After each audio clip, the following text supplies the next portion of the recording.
अस्सलाम वालेकुम दोस्तों, आज का हमारा वीडियो ट्यूटोरियल एक्सेल के एक पावरफुल फंक्शन के हवाले से है और कंप्यूटर यूज़र्स इस पावरफुल फंक्शन से अपना काम बहुत इजीली और एफिशिएंटली जो है वो परफॉर्म कर सकते हैं। तो एक्सेल के इस पावरफुल फंक्शन का नाम है वी लुकअप। तो चलिए बिला तखीर वीडियो का आगाज़ करते हैं। जैसा कि आप स्क्रीन पर देख रहे हैं कि यहाँ पर कुछ सैम्पल डाटा आपके सामने अवेलेबल है। तो इस डाटा को यूज़ करते हुए हम आपको वी लुकअप का फार्मूला लगाना सिखाएंगे। तो ये एक डाटा है, सैम्पल डाटा। इस डाटा में से आपने कुछ डाटा जो कि आपको रिक्वायर्ड है, आपने दूसरे जगह पर वी लुकअप के फार्मूले के जरिए फेच करना है। तो चलिए आपको पहले सिंपल तरीके से बताते हैं कि वी लुकअप का फार्मूला कैसे वर्किंग करता है। तो इस डाटा में इन नेम्स के आगे आपने फादर नेम्स जो हैं वो यहाँ पर इस डाटा में से पिक करके लाने हैं। तो आप सिंपल यहाँ पर प्रेस करेंगे is equals to VLOOKUP और आपके सामने इसके सजेशंस नीचे अवेलेबल होंगी।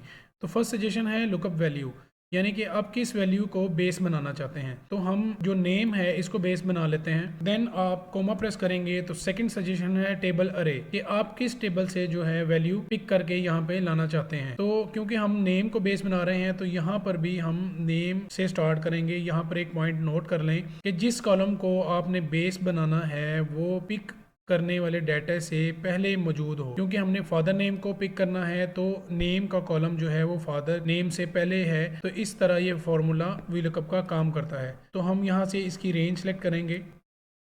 अब यहाँ पर एक चीज़ नोट करें कि जैसे ही हम रेंज सेलेक्ट कर रहे हैं तो नीचे बॉटम में 17R के साथ 2C यानी कि सेकंड कॉलम ये इसको बता रहा है। फर्स्ट कॉलम को हमने बेस बनाया और देन ये सेकंड कॉलम है जिससे हमने डाटा पिक करना है। अब यहाँ पर देखें ये वैल्यूज भी आ रही हैं B2 और C18। ये रेंज सेलेक्ट करने के बाद आप कोमा प्रेस करें और यहाँ पर कॉलम इंडेक्स आपने बताना है। ये सजेशन आपको दे रहा है कॉलम इंडेक्स, कि आप किस कॉलम से डाटा पिक करना चाहते हैं। तो हमने आपको बताया कि जिस कॉलम को आपने बेस बनाना है वो कॉलम 1 कंसीडर होगा और जिस कॉलम से आपने डाटा उठाना है वो बेस वाले कॉलम्स के बाद में आते हों। तो ये फादर का कॉलम जो है वो बाद में है और सेकंड नंबर पर है। फर्स्ट नंबर पर नेम का कॉलम, सेकंड पर फादर नेम का कॉलम। तो यहाँ पर हम सेकंड यानी कि 2 लिख देंगे। उसके बाद कोमा प्रेस करेंगे तो यहाँ पर सजेशन नेक्स्ट सजेशन है कि रेंज लुकअप ये अप्रोक्सीमेटली मैच करता हो या एग्जैक्ट मैच करता हो। तो हम एग्जैक्ट मैच पे क्लिक करके देन टैब का बटन प्रेस करेंगे तो ये सिलेक्ट हो जाएगा। अब ब्रैकेट क्लोज करेंगे और अपने कीबोर्ड से एंटर प्रेस करेंगे तो ये देखें यहाँ पर इसने इस डाटा में से नेम की बेस पर फादर नेम जो है वो वी लुकअप के फार्मूले के जरिए पिक करके यहाँ पर ले आया है। अब यहाँ पर वी लुकअप के फार्मूले का एक और इम्पोर्टेंट पॉइंट आपको गाइड करते हैं कि जब आप इस फार्मूला को यहाँ से ड्रैग करके नीचे लेके आएंगे तो आप यहाँ पे इसका इम्पैक्ट देखिएगा कि आपके डाटा पर इसका इम्पैक्ट क्या पड़ता है। तो आप ये देखें कि यहाँ पर इसने डाटा तो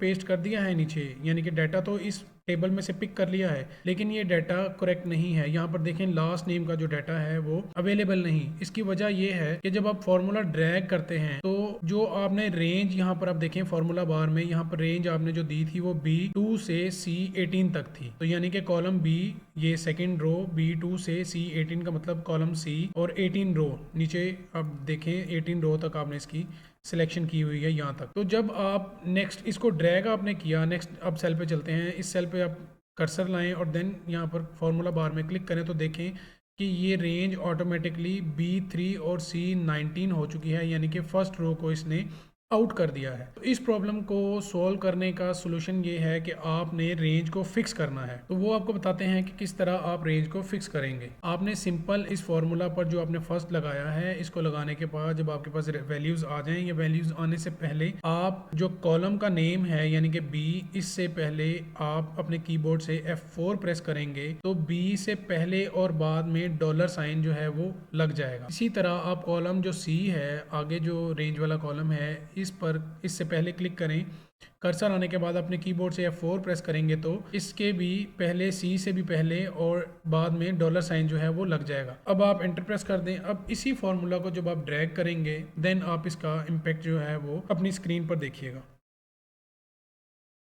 अब देखें कि इसने वैल्यूज़ जो हैं वो आपके सामने यहाँ से पिक करके ला कर रख दी हैं।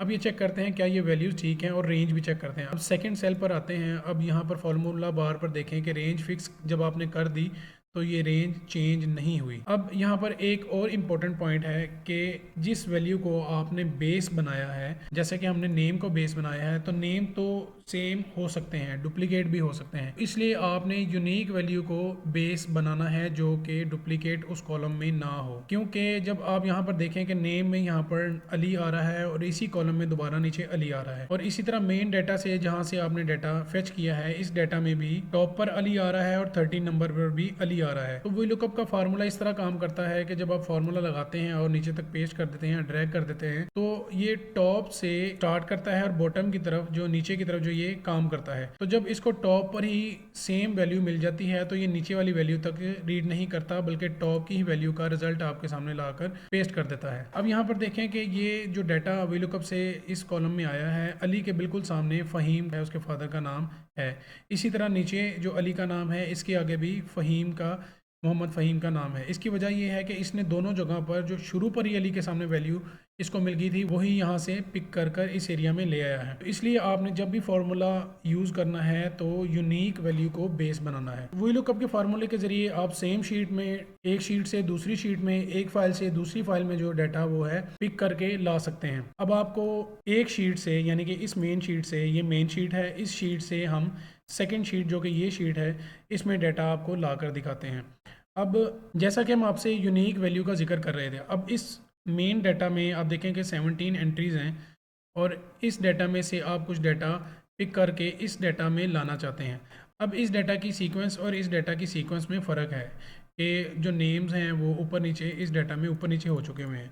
अब इस डाटा में जो रजिस्ट्रेशन है और इस डाटा में जो रजिस्ट्रेशन है ये एक सेम कॉलम है दोनों में, जिसको हम बेस बना सकते हैं। तो जैसा कि हम पहले बता चुके हैं कि अगर आप यहाँ पर रजिस्ट्रेशन को बेस बनाते हैं और यहाँ से रजिस्ट्रेशन की बेस पर डाटा पिक करते हैं तो आप रजिस्ट्रेशन से पहले वाले कॉलम्स का डाटा नहीं पिक कर सकेंगे। तो इसीलिए आपको रजिस्ट्रेशन को सबसे स्टार्ट पर लाना पड़ेगा अगर आप इन कॉलम्स में से कोई डाटा जो है वो पिक करना चाहते हैं। तो आपको ये करके दिखाते हैं। इस कॉलम को हम सबसे पहले ले आते हैं, एक कॉलम इंसर्ट करते हैं और इस पूरे कॉलम को कॉपी करके यहाँ पर पेस्ट कर देते हैं। अब हमारे पास रजिस्ट्रेशन पहले आ चुकी है और इसकी बेस पे हम बाद वाले कॉलम्स का, किसी भी कॉलम का वो जो है डाटा आपको पिक करके दिखाते हैं।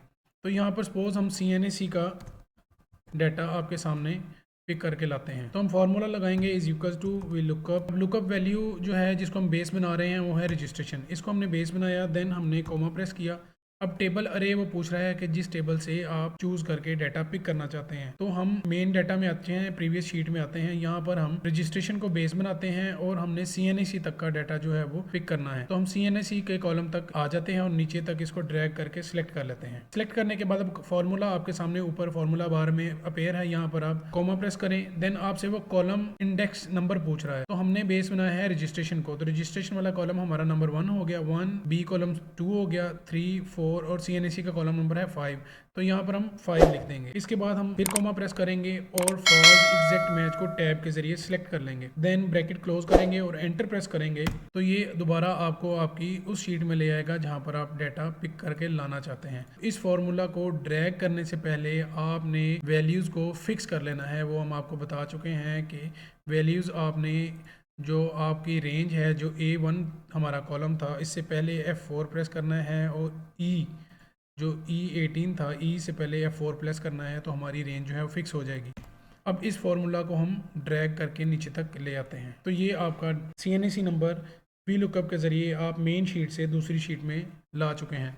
तो होपफुली आपको हमारी आज की वीडियो पसंद आई होगी। अगर वीडियो पसंद आई तो इसे ज़्यादा से ज़्यादा शेयर करें, लाइक करें और कमेंट सेक्शन में अपनी राय का इजहार ज़रूर कीजिएगा।